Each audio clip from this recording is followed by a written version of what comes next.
तर अशा प्रकारे आमच्या महापुरुषांचा जर अपमान होत असेल तर अशा प्रकारची जयंती साजरी का करायची किंवा अशा जयंतीला सर्वसामान्य नागरिकांनी वर्गणी का द्यायची हा प्रश्न माझ्या मनामध्ये आला। आणि तिथून पुढे सर्वसामान्य नागरिकांनी वर्गणी द्यावी आणि जयंती ह्या चांगल्या प्रकारे साजरी करावी, त्याच्यासाठी मी काही मुद्दे घेऊन आलो। ती संपूर्ण व्हिडिओ पाहिल्यानंतर तुमच्या लक्षात ते मुद्दे येतील आणि जर मुद्दे आवडले असतील तर नक्कीच मला कमेंट करून सुद्धा सांगा। नमस्कार, रवी सत्यशोधक या यूट्यूब चॅनलवर आपले स्वागत आहे। शिवजयंती असो किंवा आंबेडकर जयंती असो, त्याला एकही रुपया वर्गणी द्यायची नाही, ही माझी व्हिडिओ आहे। तर पहा, आजच्या व्हिडिओमध्ये मी फार महत्त्वाचे मुद्दे घेऊन आलो। मी मागच्या काही दिवसापासून धाराशिव आणि बीड जिल्ह्याच्या बॉर्डरवर आहे आणि मी इथे बरेच गावं फिरलो। खेडेगावचा तसा मला जास्त अभ्यास नाही, मी खेडेगावामध्ये जास्त कधी राहिलो नाही आणि म्हणून साहजिकच खेडेगावचा मला अभ्यास पण नाही। आणि ही व्हिडिओ काढायची हे मी माझं यूट्यूब चॅनल चालू व्हायच्या आधीपासून ठरलं होतं। त्याचं कारण होतं की मागच्या वर्षीची आंबेडकर जयंती। तर पहा की मी असं ऐकलं की गावामध्ये आंबेडकर जयंती साजरी होते आणि कुठलीही जयंती म्हणजे आपल्या डोळ्यापुढे काय येतं की बाबा काहीतरी ते भाषण होतील, कुठले तरी वक्ते येतील, व्याख्यान देतील किंवा गावातले मुलं तिथे जाऊन भाषण देतील, असा कार्यक्रम माझ्या डोळ्यापुढे आला। आणि पण असं काही झालंच नाही।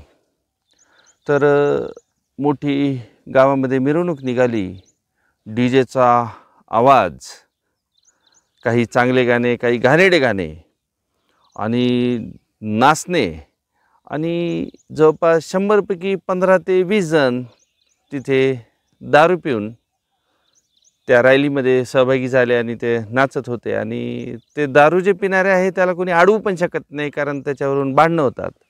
मग मिरवणूक चालू झाली आणि हळूहळू मिरवणूक संपली आणि सगळेजण त्यांच्या घरी निघून गेले। तर माझ्या मनात विचार होता की हे भाषण कधी होणार आहेत। तर मला पहिले वाटलं की ह्या मिरवणुकीच्या आधी होतील आणि नंतर मला असं वाटलं की मिरवणूक झाल्यावर होतील, पण तसं काहीच नव्हतं। आणि मग मी विचारलं की शिवजयंतीला इथं काय होतं।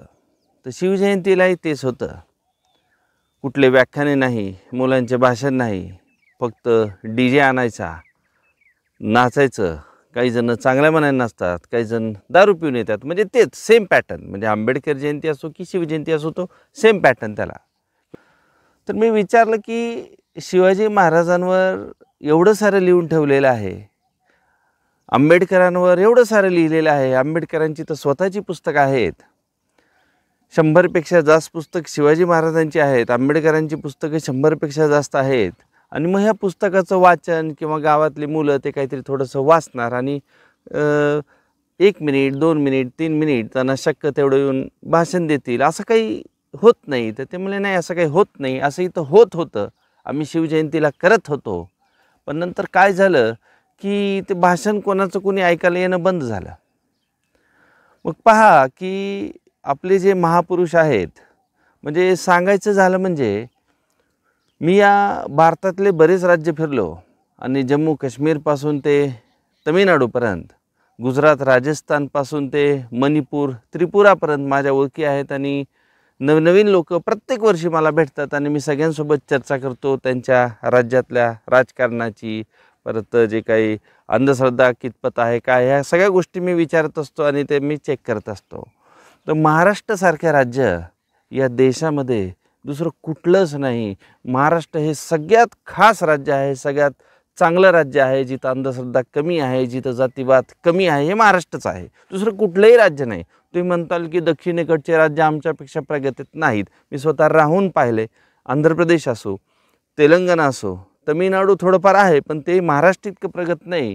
आणि महाराष्ट्र प्रगत असण्याचे कारण म्हणजे महाराष्ट्र ही संतांची भूमी आहे।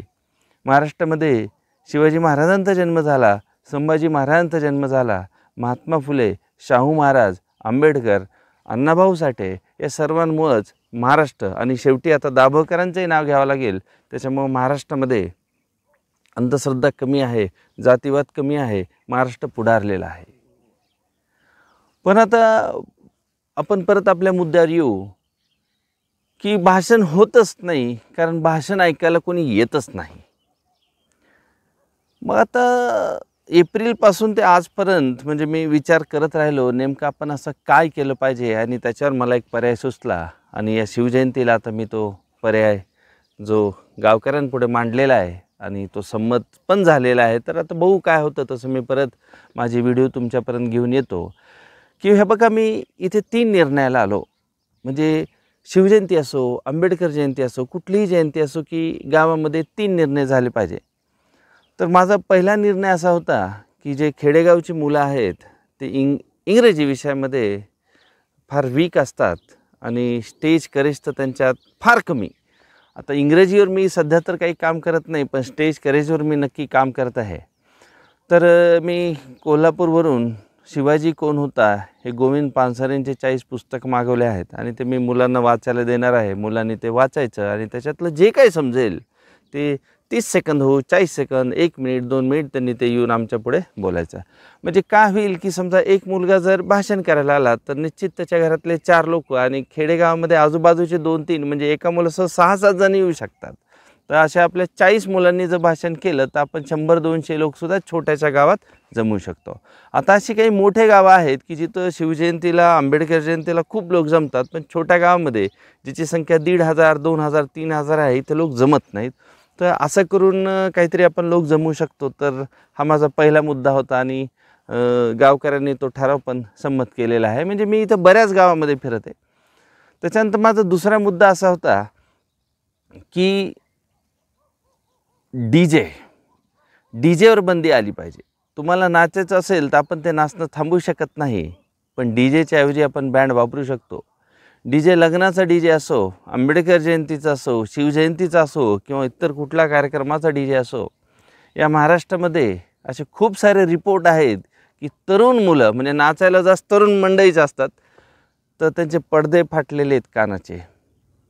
काही जणांना ऐकू येत नाही, काही जणांच्या कानामध्ये काहीतरी आवाज येतो. म्हणजे असे मुलं मला भेटले, पण मला इथं नाव सांगायचं नाही. मुलं मला भेटलेत, गावागावामध्ये असे मुलं मला भेटलेत की ज्यांच्या कुठेतरी गेले, डीजेचा आवाज ऐकला आणि कानाला त्रास चालू झाला. म्हणजे अवघ्या 18, 20, 21, 22 वर्षात त्यांचा हा त्रास चालू झाला. डीजेमुळे कित्येक जणांच्या घरातले भांडे पडतात.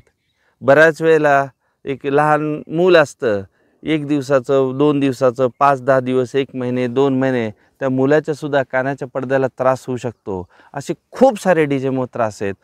मी डॉक्टरांना भेटलो इथे खेडेगावामध्ये, जे डॉक्टर आले होते आणि त्यांनासुद्धा मी डीजेबद्दल बोललो तर त्यांनी म्हणे हार्टचा प्रॉब्लेम होऊ शकतो, पेशंट दगावू शकतो. म्हणजे एवढं हे डीजेचं जे आलं आहे नवीन फॅड, हे एवढं भयंकर आहे. आणि मी सुद्धा काही लग्नामध्ये काही ठिकाणी मी सांगत असतो, अरे बाबा डीजेचा आवाज कमी करा, मग ते आवाज कमी करतात आणि मी लांब गेलं की परत ते आवाज वाढवतात. त्याच्यामुळे डीजे बंदी असावी की डीजे कुठल्याच गावामध्ये नसला पाहिजे. जयंती साजरी करायची आहे तर तुम्ही डान्स करू शकता, नाचू शकता, पण आपलं जे जुनं आत्तापर्यंत आलेलं आहे, आपण पाहतो बघा पुणे शहरामध्ये, मुंबई शहरामध्ये गणपती मंडळ असतात आणि गणपती विसर्जनामध्ये बँड पथक असतं, ढोल पथक म्हणू आपण त्याला, ढोल पथक असतं आणि ते फार सुंदर आहे. तर हे पण प्रत्येक गावामध्ये आलं पाहिजे. कित्येक जणांच्या घराचे पत्रे वाजतात आणि ह्या गावामध्ये मी हा विषय मांडल्यानंतर मला विरोध झालाच नाही. आता काही तरुण मंडळी असतील की जे मला विरोध करू शकतात, पण ज्यांचं वय 30-40 वर अशा एकाही माणसाने मला विरोध केला नाही. त्यांनी सांगितलं की डीजे बंदी, ते म्हणले फक्त आता शिवजयंतीला डीजे बंदी करू नका, वर्षभरासाठी गावात डीजेच नको, म्हणजे परमनंट त्या डीजेवर बंदी घाला, असं त्याचं म्हणणं होतं. तर पहा, मी 2 मुद्दे तुम्हाला सांगितले. एक तर मुलांचं वाचन असू मुलांचं वाचन, जे ते पुस्तक वाचतील आणि काही मुद्दे मांडतील, जेणेकरून त्यांचं स्टेज करेज वाढेल आणि भविष्यात गावच्या मुलांनाही नोकऱ्यामध्ये त्यांच्यामध्ये काहीतरी डेअरिंग येईल. आणि दुसरा मुद्दा होता की डीजे बंदीचा, आणि जो तिसरा मुद्दा आहे तो आहे दारूबंदीचा. तर अशी काही गाव आहेत की शिवजयंतीला, आंबेडकर जयंतीला दारूबंदी तिथं असते, पण अशी काही गाव आहे की जिथं दारूबंदी नाही. पण किमान आता हे बघा, एक दिवस आपण दारूबंदी केल्यामुळं परमनंट काही दारूबंदी होणार नाही, पण किमान 1 दिवस तरी आपण दारूबंदी ठेवू, जेणेकरून की आमच्या महापुरुषांचा अपमान होणार नाही. कारण काही ना काही दारू पिण्याचं प्रमाण कमी होईल. आणि सगळ्याच जर गावात बंदी केली, आता आपण 1 दिवसासाठी बोलत आहोत, पण पुढच्या वर्षीसाठी आपल्याला 3 दिवसासाठी दारूबंदी करायची, म्हणजे शिवजयंती 19 फेब्रुवारी, त्याच्या आधीचे 2 दिवस 17-18. आणि ही जर महाराष्ट्राच्या सगळ्यात गावात झाली तर दारू पिण्याचं आणि दारू पिऊन नाचण्याचं थोडं का प्रमाण त्याचं कमी होईल. तर आता बरेच जण म्हणतात 1 दिवस बंद केल्याने काय दारू बंद होणार आहे का? पण आता आपण 1 दिवसापासून हे चालू करत आहोत. तर ही जी व्हिडिओ आहे ही प्रत्येकापर्यंत पोहोचवा, म्हणजे या महाराष्ट्रातल्या प्रत्येक व्यक्तीपर्यंत ही व्हिडिओ गेली पाहिजे, जेणेकरून थोडंसं की आपल्या महापुरुषांचा अपमान नाही झाला पाहिजे आणि आपल्या महापुरुषांचे विचारसुद्धा प्रत्येक नागरिकापर्यंत, प्रत्येक मुलापर्यंत पोहोचले पाहिजे, हा माझा एक प्रयत्न आहे. बरं, अजून एक गोष्ट मला इथं सांगायची की मी बरेचसे गावं फिरल्यानंतर मला एक निदर्शनास आलं आणि अत्यंत खेदजनक ह्या गोष्टी आहेत की ज्या गावामध्ये मराठा समाजाची संख्या जास्त आहे त्या गावातच शिवजयंती होते. ज्या गावामध्ये मराठा समाजाची संख्या नाही त्या बऱ्याचशा गावामध्ये शिवजयंतीला कोणी पुढे येत नाही. आंबेडकर जयंतीचं असंच आहे. आंबेडकर जयंतीला हेच आहे.